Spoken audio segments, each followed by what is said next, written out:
पहले समझते हैं कि पीएम केयर्स बना क्यों था।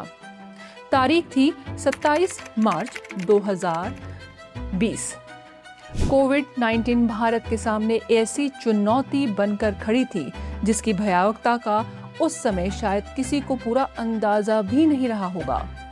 वेंटिलेटर्स चाहिए थे, मेडिकल इंफ्रास्ट्रक्चर चाहिए था, लाखों माइग्रेंट वर्कर्स संकट में थे, वैक्सीन्स डेवलप करनी थी। इसी एक्स्ट्रा ऑर्डिनरी सिचुएशन के बीच में पीएम केयर्स फंड बनाया गया और कोविड के दौरान ये पैसा सिर्फ खाते में नहीं पड़ा रहा। पीएम केयर से करीब 2000 करोड़ रुपए वेंटिलेटर्स खरीदने के लिए दिए गए, 1000 करोड़ रुपए लगभग माइग्रेंट वर्कर्स को विस्थापित करने के लिए, उनकी सहायता करने के लिए दिए गए और साथ ही 100 करोड़ रुपए वैक्सीन डेवलपमेंट को सपोर्ट करने के लिए एलोकेट किए गए।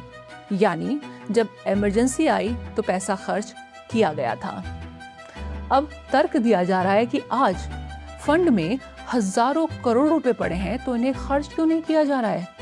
लेकिन यहाँ मूल सवाल ही उल्टा है। क्या इमरजेंसी फंड का उद्देश्य ये होता है कि पैसा आते ही उसे खर्च कर दिया जाए, या इसका उद्देश्य ये होता है कि पैसे को सुरक्षित रखा जाए ताकि अगली बड़ी आपदा के लिए देश के पास तत्काल रिसोर्सेज मौजूद हों।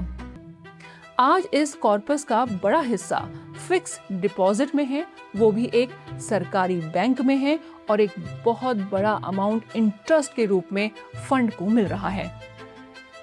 और ऐसा बिल्कुल नहीं है कि ये जो पैसा है किसी लग्जरी प्रॉपर्टी में खर्च कर दिया गया हो या बेवजह की यात्राओं में खर्च किया जा रहा हो। ऐसा कोई आंकड़ा नहीं है किसी के पास भी, ऐसा कुछ हुआ ही नहीं है। सिर्फ पैसा सेफ रखा गया है। पैसा का बहुत बड़ा अमाउंट जो है, 90% से ज़्यादा अमाउंट जो है वो फिक्स डिपॉजिट में रखा गया है।